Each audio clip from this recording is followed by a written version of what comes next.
It seems like the Democratic leadership in New York is purposefully burning the whole place to the ground.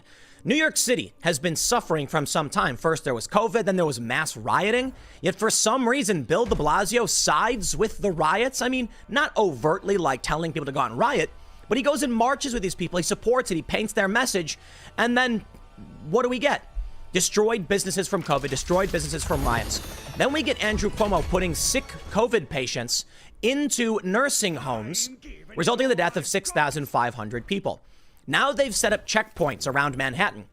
There's a 14-day quarantine and a $10,000 fine for anybody who breaks that quarantine, guaranteeing that tourists will not come. And the end result, property values are tanking.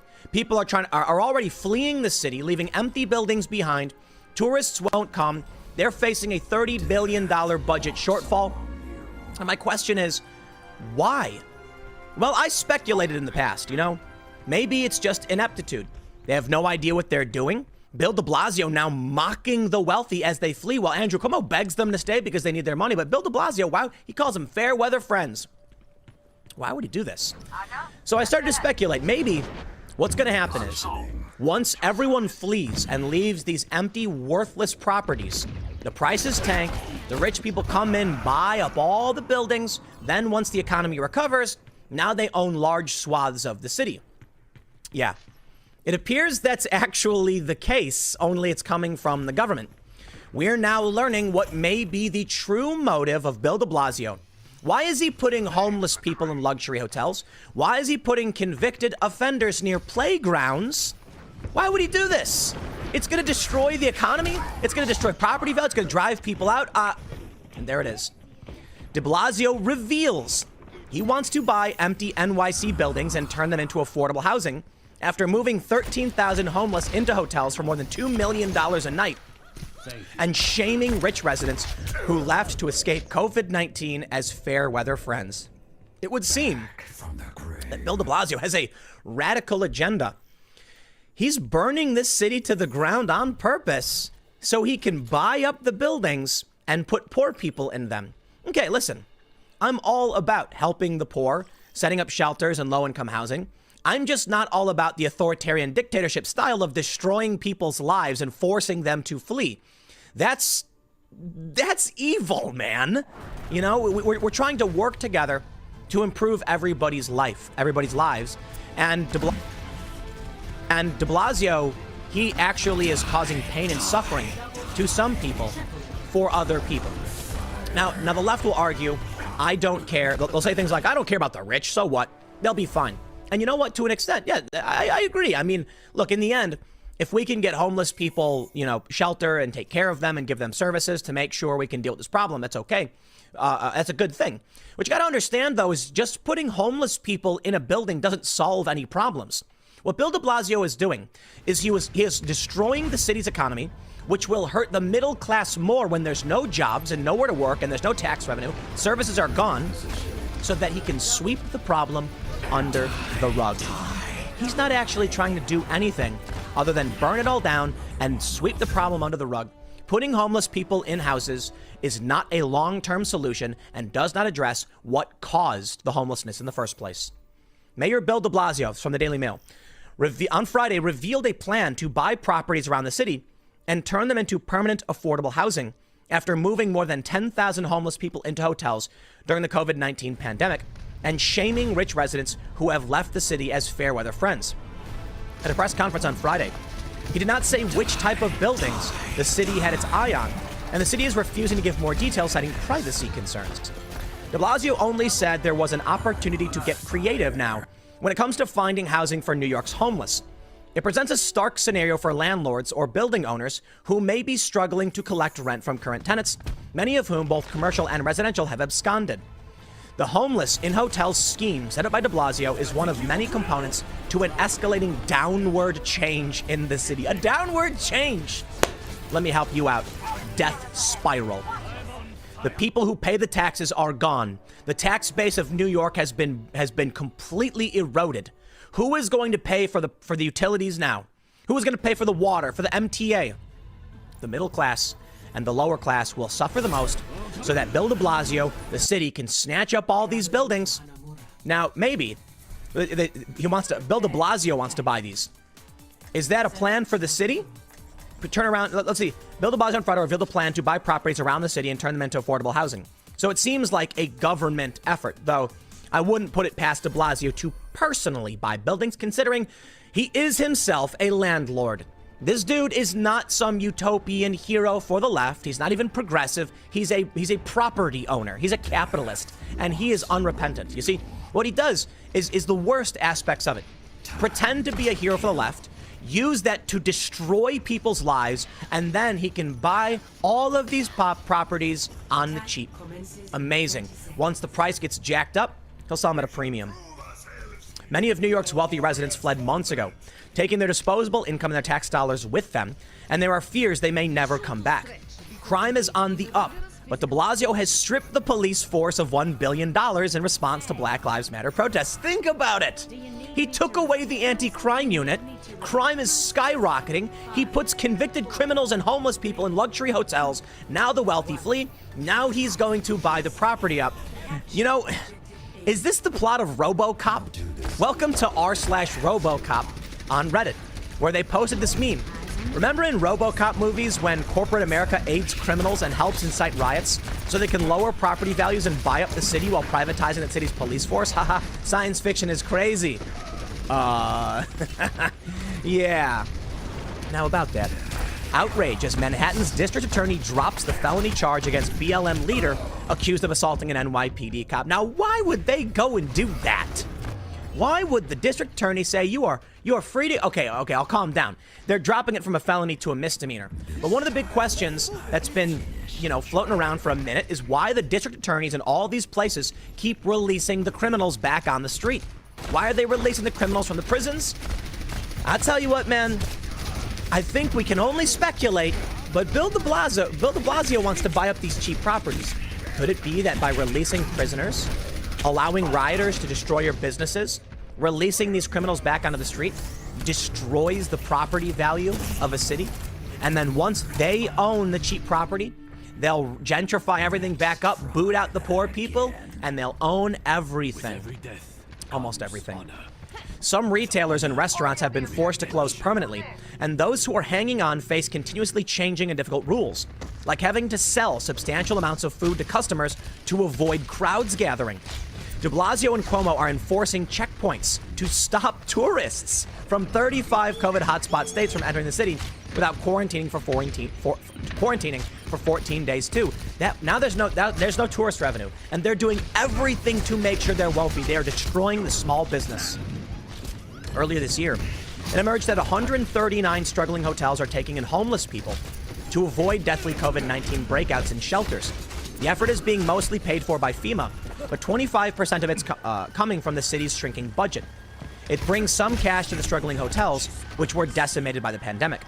Through the program, they take $175 per person per night. With more than 13,000 homeless currently being housed, in hotels is more than $2.275 million, according to anonymous city sources who have been quoted. Here's some So here's some photos of all the just drug use, homelessness. It's crazy. The crazy thing to me is that they put the homeless people in these hotels, and the homeless people just walk outside and start doing drugs on the sidewalk. My friends, I used to work for a homeless shelter. I know a lot about the problem. The problem is not that these people... There's this assumption among the far left that homeless people are just downtrodden individuals who need help being lifted back up. I'm sorry, but that's just not the reality. There are real people who are hardworking, good Americans who became homeless because of economic circumstances. There are many, but it's a small percentage. Many of the homeless people I encountered working for a homeless shelter, I was a director, many of them wanted to be homeless. Many of them chose to be homeless and would resist any and all efforts to bring them to the shelter and help them get their life in order. They were happy doing what they were doing. Many of them did drugs, but many of them were also mentally ill. A mentally ill person can't just be placed into an apartment building. They need help living, finding food, staying clean and sober and healthy. Some of these people require medication. The answer isn't simply sweep it under the rug, like Bill de Blasio would do. We can see this photo. It says large numbers of homeless men have been moved into 3 hotels, as we know, and there's photos. Now, I think it's silly to assume all of these photos are all homeless guys. I mean, these do not look like homeless people. What are you doing, Daily Mail? Now, this does. So the question, I wonder why, if these people are being moved in these areas, why they're just going out into the street. But there it is, man. On Friday, after wealthy residents on the Upper West Side took to social media in droves to complain about homeless people from 3 of the hotels terrorizing their streets with urine, loitering, and doing drugs, de Blasio said the system was not permanent, but would likely continue until there is a vaccine, something that is still months away. How insane. I can't believe it, man. I mean, I can't believe it, to be honest. 15 days to slow the spread. We're not going to be able to stop everybody from getting COVID. In fact, we aren't going to be able to stop anybody from getting it, but we can slow the spread so the hospitals don't get overwhelmed. Remember that. Now we're going to stop it, period. They are spitting in your face. Bill de Blasio is a criminal who used taxpayer money against the law to paint a political slogan and then used the NYPD to protect it. Shame on those cops for helping Bill de Blasio with this political re-election campaign. But I say at the end of the day, it's a leadership problem. The goal here continues to be to deal with the short term, which let's say 6 months-ish, while we are dealing with this crisis until people are vaccinated. Once we get out of that, we're going to move out of hotels and go back into the shelter system. We're going to constantly try to reduce the number of people in shelters. We're going to have an opportunity here to be creative and get people into other better housing. He was asked if the city would consider turning the hotels into permanent housing and answered vaguely. There are buildings we control already. That's where we're looking to, or want to control or purchase, where we're looking to do permanent, affordable housing. Man, do not invest in New York. Anybody who's dumb enough to buy up these cheap properties now that people are fleeing, you gotta be nuts, man. Because I'll tell you what you're going to get with these people in the next 10 years. It's going to be way worse. They're going to have more permanent shelters. They're going to do more of what they're already doing to destroy the city. A spokesman for the mayor's office later insisted the hotels would not become permanent shelters, but they refused to disclose which types of buildings he was talking about out of privacy concerns. They said the city would be asking for reimbursement from the federal government for the money spent on placing the homeless in hotels because it was an emergency expense. And there it is. I do not live in New York, but they expect me to contribute to pay for it. Man, I love it, huh? The city is also refusing to release the list of the 139 hotels where the homeless are currently being cared for. On the Upper West Side, remaining residents are now taking to social media to share photographs of people lying in the streets and being antisocial. Violent crime apparently is up 286% on the Upper West Side of Manhattan as thieves and criminals are robbing people with weapons. A Facebook group in which residents have shared pictures of men urinating, self-gratifying themselves, keep it family-friendly, and laying sprawled out on the sidewalk near the hotels has been set up, and there are other complaints on Twitter. Our community is terrified, angry, and frightened, one organizer of the 1,700-member group, Dr. Megan Martin, told the Post. Well, listen, man, I'm really sorry. I know it's not going to be easy for everybody, but you got to get out of that city, man. You think he's done now? They are burning it to the ground. The homeless were moved from dorm-style accommodation around the city to hotels so they can be housed 1 or 2 to a room in order to protect them from COVID more effectively. Department of Homeless Service Commissioner Stephen Banks said Thursday, in order to defuse that ticking time bomb, we implemented a massive emergency relocation of human beings from those congregate shelters throughout the city, more than 10,000 in about 8 weeks. However, local residents fear the situation around the 3 hotels could be spiraling out of control. Well, it is. It absolutely is. The police, for whatever reason, can't do their jobs, aren't doing their jobs. 600 cops from the anti-crime unit have been relocated. But this is not the worst of it. I'm sorry, reassigned, not relocated, reassigned. So crime is skyrocketing. Yeah, we can laugh and say it sounds like the plot of RoboCop, at least a bit, right? But I wonder, as many people do, is this on purpose? I mean, the point of this segment is to say it seems to be the case. Now, you could argue, like the left probably will, we need to protect these homeless people. People shouldn't die just because they're poor. And if we're trying to help them by giving them shelters and COVID is a problem, we need to relocate them, right?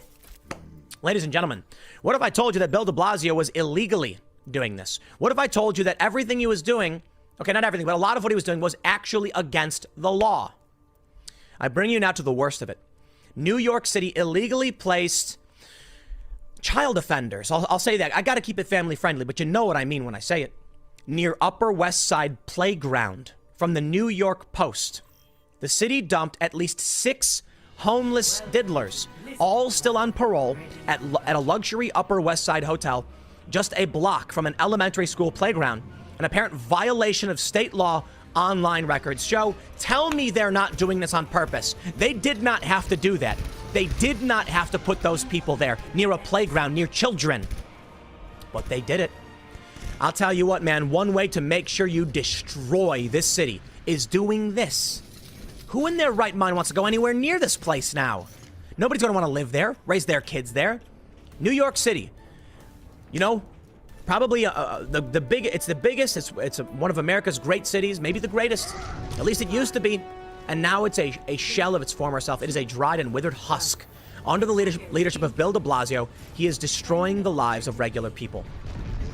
The outrage is only the latest slap in the face to residents of the Manhattan neighborhood, who, as the Post reported, and I talked about this, you know, people pissing all over the place, completely unacceptable. See Sabina Popovich, 32, who was at the playground with her daughter, 5, and son, 1. Well, you need to get your family out of here. Were the mass riots not enough for you? The 6 parolees. I'm not going to read that. These people are disgusting. A 4-year-old girl. I'll just tell you that, man. I'm trying to keep it family friendly. The hotel is just under 1,000 feet from the playground of PS 87, and New York state law bars such high-risk offenders on probation or parole from knowingly entering into or upon schools or other facilities primarily used by children if a minor is present. Courts have interpreted that to mean they must keep 1,000 feet away. Reached for comment on the registry listings showing the men currently live at the Belleclaire. The city rep said Friday, the listings are not accurate and that the names you referenced are not at that location. Asked if the men ever lived at the hotel and why that remained their official address, the rep declined to comment, citing confidentiality rules. And there it is. They're lying. They're lying. They're burning it down. A rep for the state registry said the list reflects the most current information the agency has. The city began quietly moving the homeless into the Belleclaire and other Upper West Side hotels in recent weeks, amid fears its shelters couldn't provide enough pandemic. So I don't buy it, man. There are so many ways that New York City could have accommodated the homeless, and putting them in wealthier or middle class areas with families, doesn't make sense. Sorry, it doesn't. You got Staten Island, you got Brooklyn, you got Queens, you got the Bronx. You got a lot of space. I mean, Staten Island. Not to rag on, not to put the pressure on the people from Staten Island, but couldn't you find a place further out, a bigger facility where you could house these people instead of just saying, I don't know, put them in a luxury hotel in a prominent area of the city where it's going to destroy property values? They're striking at the core of New York's tax base. Around 1% of the population of New York was paying something like 45% of the income taxes, and they're fleeing. So I'll tell you what, man. This was what I believed was happening. That Cuomo and de Blasio want NYC to burn, figuratively, so that the city and other wealthy industrialists get an opportunity to buy up and snatch up more property, centralizing authority and power in the hands of a few. De Blasio is as crooked as they come, man. Painting that Black Lives Matter mural in the street is as crooked as you get. And when other people wanted their murals, he said no. Nope. He did it without approval, without permits. He just took taxpayer funds and made them paint this message for his campaign. And now he's burning the city down. It is a radical, far-left agenda. Do not let these people win. And if you live in New York and you stay, you better vote them out. But I'll tell you what, the people most likely to vote out de Blasio, they fled. The people most likely to fund the opponents of these radical politicians, they fled. What's left? Maybe this is what de Blasio wants. He wants to buy up these properties, but he also wants a radicalized city. Get the moderates and the conservatives out. They, divide the country in such a way that the left becomes the radicals, the far left extremists, the people like AOC. She won her primary. Kind of surprising. I wondered, but this is the Democratic Party now. She could still theoretically lose because 20% of her district is conservative. Maybe that's why Bill de Blasio wanted to burn it all to the ground, because those conservatives are all fleeing. The first people to leave are not going to be the far left. It's going to be the conservatives. It's going to be the people who have the money and take the responsibility, take the individual responsibility to get out and go live somewhere else to get away from these people. Thus, they have given the territory of New York City to the radicals, who are doing radical things that destroy it to reshape it in their image. It's been their goal for a long time, and it seems like they're going to get what they want. But November is coming. I don't know when de Blasio is up for re-election, but I don't know if there'll be people left to vote against him. Maybe there'll be enough regular people, even progressives, who hate the guy, who would vote against him. But AOC is probably going to win. I mean, everybody thinks she does. It's possible she doesn't, but I really doubt the Republican takes it. If every single conservative and moderate in that district voted against AOC, she'd lose in a landslide. But I'm not sure they're remaining.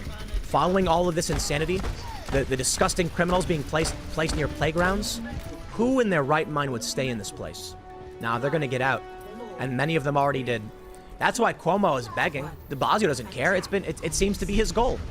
Bill de Blasio is mocking them and shaming them as they leave. He's doing everything in his power to make sure the tax base is eroded, to destroy property value in prominent areas. And I'll tell you what, the way I see it, it's on purpose. I'll leave it there. Next segment's coming up at 4 p.m. over at timcast.net. Thanks for hanging out, and I will see you all then.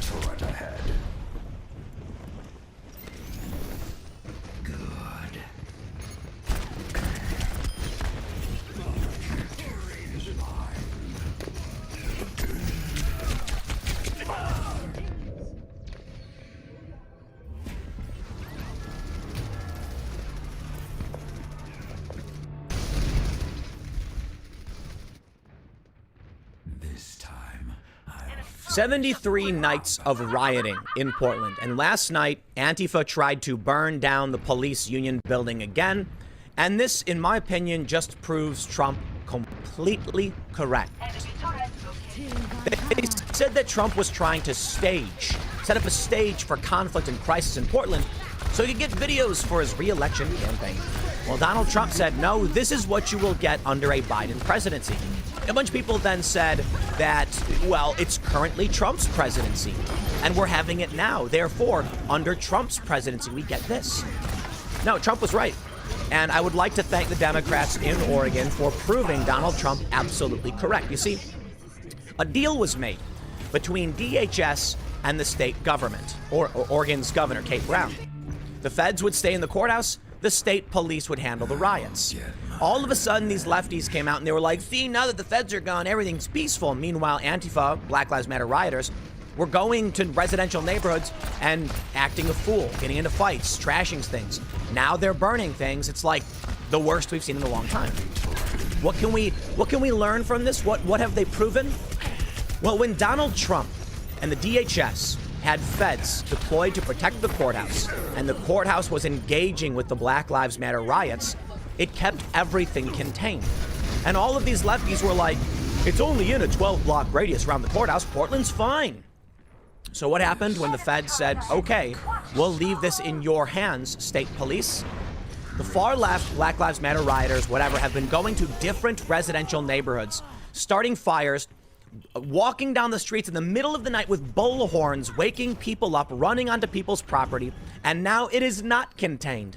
So when Donald Trump says, under Biden, this is what you get, the Democrats of Oregon have just proven this.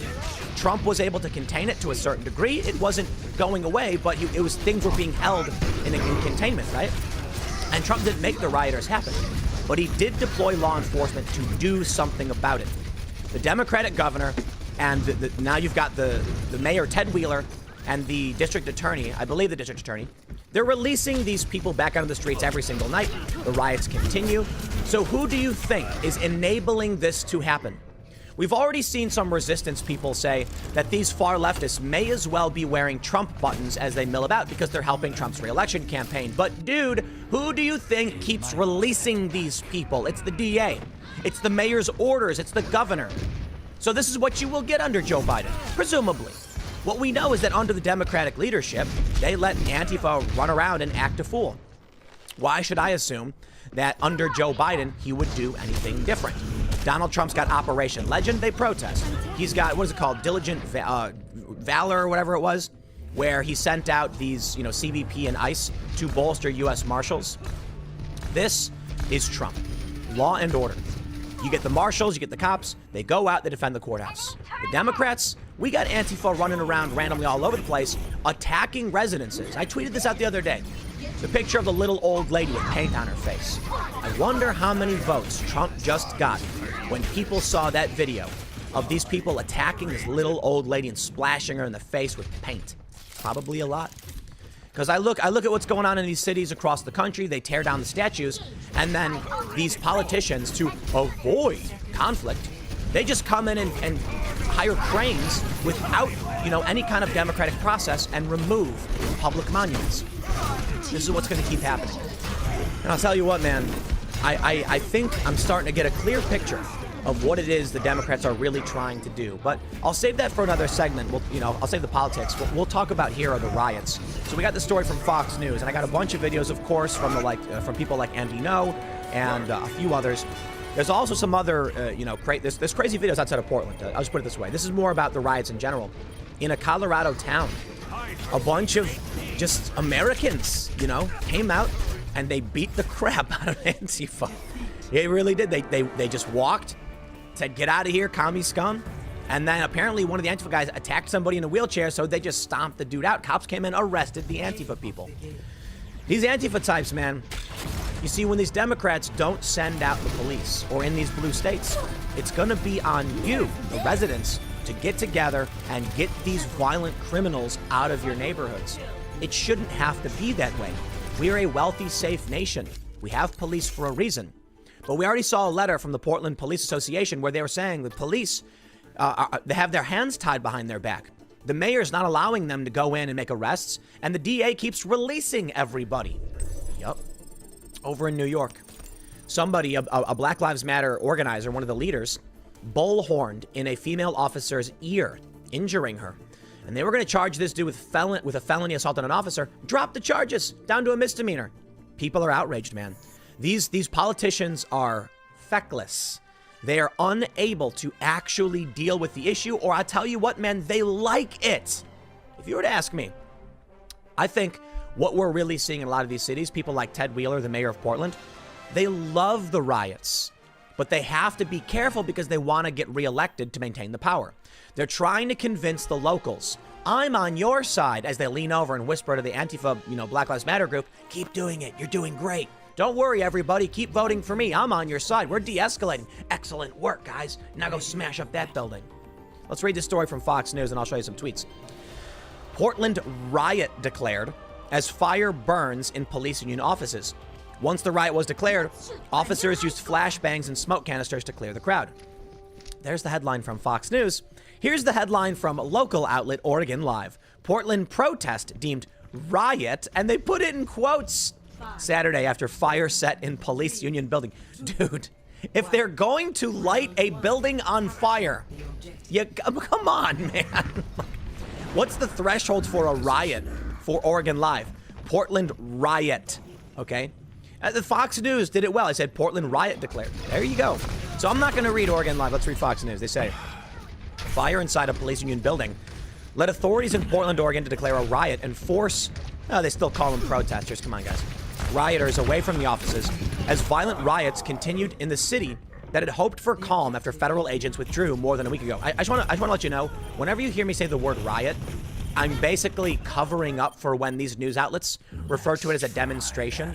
A demonstration is when a bunch of people come out with little signs and they wave them, okay? A protest is when people show up to an area and they say, rabble, rabble, rabble.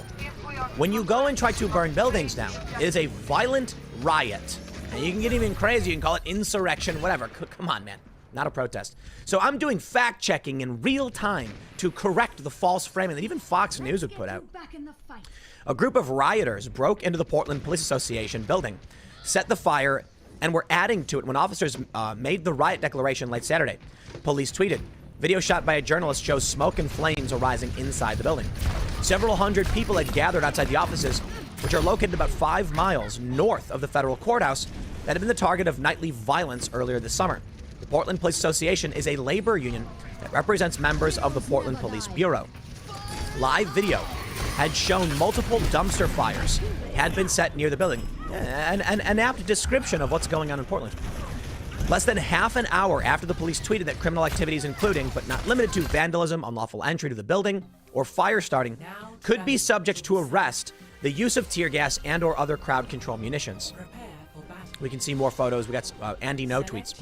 Portland police declared a riot. Antifa broke inside the Union Hall. Okay. I know I've said this several times, but I really got to make sure this context is very clear for all of you, because not everybody watches every single video I do. These are not Antifa, okay? Back in in 2011, during Occupy Wall Street, we had black bloc far leftists, okay? These were extremist leftists. They wear all black, and this is exactly the same thing that we call Antifa. Antifa came about specifically as an economic, communist kind of thing. They say they're anti-fascist. They oppose Trump. But the overwhelming majority of them organize around economic principles, which is communism or socialism or, anarcho-communism. Even though they're violent authoritarians, sometimes they try to claim they're anarchists. They're not. That makes no sense. Anyway, these people are not Antifa. I'm sorry. Now, there's an overlap. Some of these people are in organized Antifa groups, but what we are seeing is Black Lives Matter riots. Now, I tell you why this is important. The people who are out rioting are doing so for social justice specifically, not economics specifically. They're waving flags that say Black Lives Matter. They're yelling Black Lives Matter at people, all right? They're putting up flyers for Black Lives Matter. There's a couple of reasons why this is important. When you say Antifa, they try to make it seem like you're talking about the DSA or communists.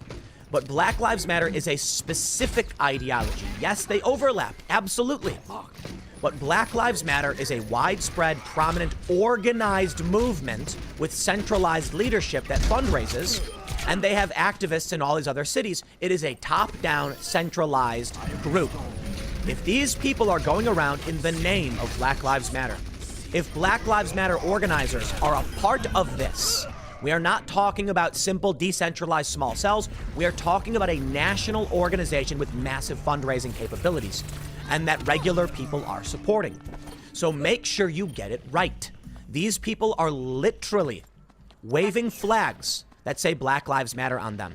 They are wearing it on their shirts. They are painting it on their shields. And I'm telling you this because the people who joined them, there are probably a lot of people who don't know anything about communism or fascism and don't care.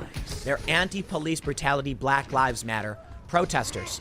Now they've been radicalized to join a more extremist black bloc. To assume all of these people are communists when they're not chanting for communism, I think would be incorrect, though many of them probably are. Many Black Lives Matter people are Marxists. We know that. The point I'm trying to make is the terminology is very important. There are people who will, listen, if a group came out, like Revolutionary Communists, right? Is an actual group. They don't get a lot of support. People don't come out and say, yeah, go communism. When they say anti-fascism or refuse fascism, more people come out because they oppose Trump. When they say Black Lives Matter, way more people come out because way more people support Black Lives Matter. So the point is, the core of this may be organized by revolutionary communists and the far left, but they are being bolstered specifically by a larger group of people who are in support of Black Lives Matter specifically. And if they turned around and said, okay, everybody, now we're only here for communism, those people would leave. It's important when you realize that Black Lives Matter is being used in this election, that people are straight up saying, do you support the movement or not? And it's centralized.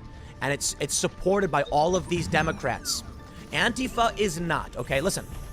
Antifa gets criticized by some people on the left. Joe Biden said, find them, lock them up. Okay, Joe Biden, do you support Black Lives Matter? Do you support these people? They've been flying the banner of Black Lives Matter. Well, he's condemned the violence, okay? Good for him. But are we going to see Nancy Pelosi and Chuck Schumer and Nadler and all these other people condemn Black Lives Matter riots? I would not think so, because they wouldn't even condemn Antifa. And now you've got to make it clear that these politicians have literally gotten on their knees for Black Lives Matter. And will Black Lives Matter denounce the people flying their flag and organizing protests in their name? Of course they won't. This is part of the movement. It's what they want. The demands they have are part of the Black Lives Matter movement, not Antifa. Defund the police is a Black Lives Matter, protest demand. So this is all a part of it. Make sure you let people know that, because when you say Antifa, people are going to be like, I don't know what that is. You say, oh, you know Black Lives Matter, right? Yeah, they're rioting. They're wearing all black. They're smashing windows and starting fires. Now that I've ranted through that pretty heavily, they say the gatherings this week had been noticeably smaller than the crowds of thousands who turned out nightly for about 2 weeks in July to protest the presence of U.S. agents by the Trump administration. So you get the general idea. Here we can see that we have from Sergio Olmos. Jonathan Barwood, manager of a local business, says there wasn't major damage to his business. This is from, this is from today. But protesters did take the tables and chairs that were outside. Terrence Moses says these are black-owned businesses, and the destruction from these protests doesn't support Black Lives Matter. You see why it's important to point this out. If they won't call this out, then Black Lives Matter rioters, and people are saying things like, well, it's actually Antifa flying the banner of, no, listen, man. There is right now, there's a guy named John Doe, and you walk up and say, would you like to join a communist revolution? He says, no, I don't care about that. How would you like to support Black Lives Matter? He says, here, buddy, I'm coming on down.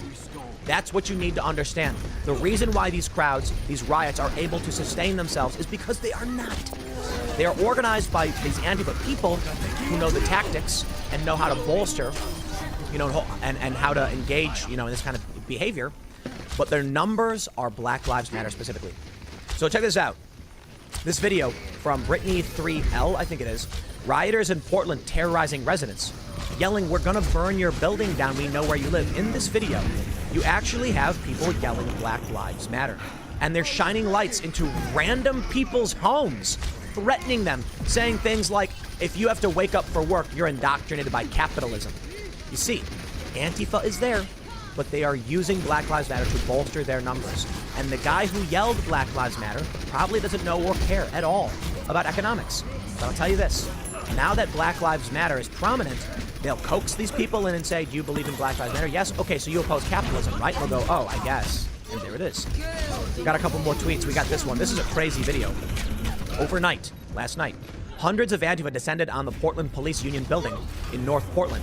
They blocked the road, started street fires, and tried to burn down the Union Hall again. Video from inside shows the arson attack. It is a crazy, crazy video, man. I want to move forward and show you a bit more that we have here. Andy No says, quote, we're gonna burn your building down. We know where you live. As Antifa have taken to Portland residential areas to riot, they've also assaulted and intimidated residents. Tonight, they threatened those who looked out the window. They were bullhorning. Wake up, wake up. I wonder how many of these people are going to vote out Ted Wheeler. Here's something I find funny. Check this out. Nick Budnick says, Portland Police Bureau investigating report of explosive device thrown at protesters in Laurelhurst Park. Yeah, right. There's a video going around where it's like this really weird, stiff, kind of fake-seeming conversation. And then all of a sudden there's a bang, and they look over and someone's on the ground, and they're like, where'd he go? Oh, and they point over there, and it's like, nothing happened. It seems like they may have accidentally set off one of their mortar bombs on themselves and then claimed they were being attacked by fascists, and it was really dumb. But more importantly, are they now organizing with police? The police are investigating this, and they're asking for tips. Why would anyone give the police a tip to help them? You're protesting the police every single night. It makes no sense. Well, let's move on from Portland, and I'll tell you what's going on. Check this out. Ian Miles Chong says, Antifa commie scum get their A's handed to them in Colorado by local residents. And it is a rather peaceful video, I like, of people wearing Blue Lives Matter and thin blue line shirts, and they're pushing out Antifa. I got a pseudo standing ovation for all y'all, standing up for what you believe in peacefully until Antifa literally attacked a guy in a wheelchair, then they defended him, and of course Antifa got stomped out. Let me tell you something, man. These Antifa guys, they're aggressive, they're violent, and their organizers are very, very smart. Do not underestimate them. However, the rank and file are pathetic, scrawny losers who don't even know how to throw a punch, and their limp-wristed attacks fail. They can hurt you. They have knives, right? They can use weapons. They're not stupid. Anybody can pick up a knife. But when it comes to an actual brawl, baby, these regular dudes who probably work all day so they have a bit of muscle on them, just 1-2 punch, these guys go down. I tell you what, man. These Antifa guys spend too much time sitting in their rooms complaining, and then they get recruited by these other organized, these far lefties to come out, wear all black. But as soon as you get a regular working American, somebody who actually has to lift something, every day, I love it. You lift stuff, you work with your body, you get some muscle mass, whether you wanted to or not. You put that up against one of these scrawny little Antifa complainers, it's not going to go well. And this is why I think, for the most part, when you see regular people going up against Antifa, Antifa gets stomped out because they don't work. They literally don't work. Why is it that these people, you know, that you don't see regular people out marching in the streets all the time? There have been protests. They've been getting bigger. There was a walk-away protest in, I think it was in Beverly Hills. It was massive. It was crazy. Brandon Strzok, you know, the former Democrat, now Republican walk-away campaign, thousands of people. Seriously, I was shocked by that. No joke. These people have jobs. So it's like, I always say, like, you know, if you see like 10 conservatives, that would be the equivalent of like 50 far leftists, because how many conservatives actually can take time off from their jobs to go out and do these things? And I'm not trying to say that to like play into some stupid stereotype about the far left. I'll tell you straight up. You got younger people in the far left and unemployed people. And on the conservative side, you've got older, slightly older, more likely to be, and people who have jobs. So you see these dudes who are coming out, and they're not scrawny, all right? First of all, they probably have a hearty meat diet, a lot of protein, and they probably do work, trade jobs, and they gotta move around, they gotta use their muscles. There you go. You don't gotta work out to get ripped. Like I used to work, when I worked for O'Hare, I worked at O'Hare Airport, Chicago. I was lifting something like 30 to 50,000 pounds of luggage every single day. That's a workout, man. And so you take these people who don't do any work, these locals, man, they're gonna come out, they're not gonna play games with you. They're gonna stomp you out. Now, Antifa, they're trying to go into residential areas to assert their presence and all that stuff for sure. Take a look at what's going on in Manhattan. Outrage as Manhattan District Attorney drops the felony charge against BLM leader accused of assaulting an NYPD cop and releases him on bail. You gotta be kidding me, dude. Look at this. The Manhattan DA dropped felony charges down to a misdemeanor. It says the leader was accused of assaulting an officer after an angry crowd chased off an NYPD team.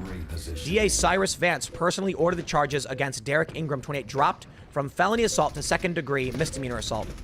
Ingram is accused of injuring a female cop by shouting directly in her ear with a bullhorn on June 14th, resulting in the officer being hospitalized with temporary hearing damage. That's insane, man. They're going to keep letting him go. And I think I know why. But look, you get it. Every morning, I'm going to be waking up talking about these riots because they're escalating. Because the Portland police have their hands tied behind their backs. But at a certain point, I'm going to tell you this. Look, man, I don't know. I don't have all the answers, but I feel like the Portland police, you either need to step up or stand down, all right? If the mayor is saying, don't engage with Antifa unless, say, no. Okay, if they're going to break the law and we see them, go arrest them. That's what the PPA was complaining about. They can't actually do anything until after Antifa already does a bunch of messed up stuff. They have like constraints put on them. Okay, you can't play the middle ground, dude. Ted Wheeler's trying to get reelected. So he's trying to make you look like the bad guys. So how about this? You say all or nothing. We're either doing our jobs or we don't do our jobs. But if you keep just doing what Ted Wheeler wants, the mayor of Portland, he is using you to get reelected. So maybe what the police need to do is uphold the law or quit. Or maybe just, blue flu. I applaud these cops that are going out every day trying to stop these rioters, all right? But I'll tell you what's going to happen. It really does seem like these Democrats are going to get Trump reelected.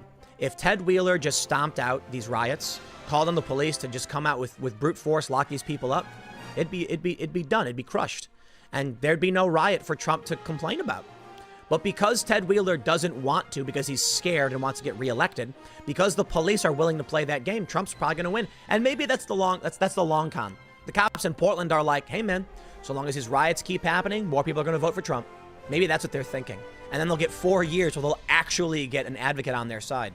Listen, I've been getting more and more frustrated with a lot of these stories about cops not doing, their real duty.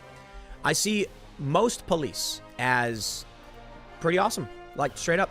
Every single time I've had an issue and I call my local department, living out in the suburbs, I get it. Maybe it's a luxury, but I do not live in a wealthy suburb. I live in kind of a poor place. These are not rich people who live around me. These houses are not expensive.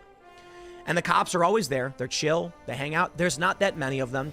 So, you might recognize or know them. They're cool dudes. They've come to my house. They've helped me out, and they're regular cool people. And I guess that's the way it is when you live in a smaller town, perhaps. In cities, I get it's more difficult. I get frustrated when I see these cops giving in to the demands of these politicians, helping them with their reelection campaigns. It is your responsibility, man, to be that hero, to step up and do what you need to do. And we got cops doing that every day, refusing to uphold unconstitutional edict. But we got bad cops too. And I'm not saying they're bad as in they're snarling evil villains. It's the banality of evil.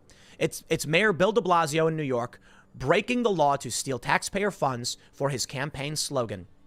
And then he has the police come and protect it, just to help him get it reelected. And those cops are like,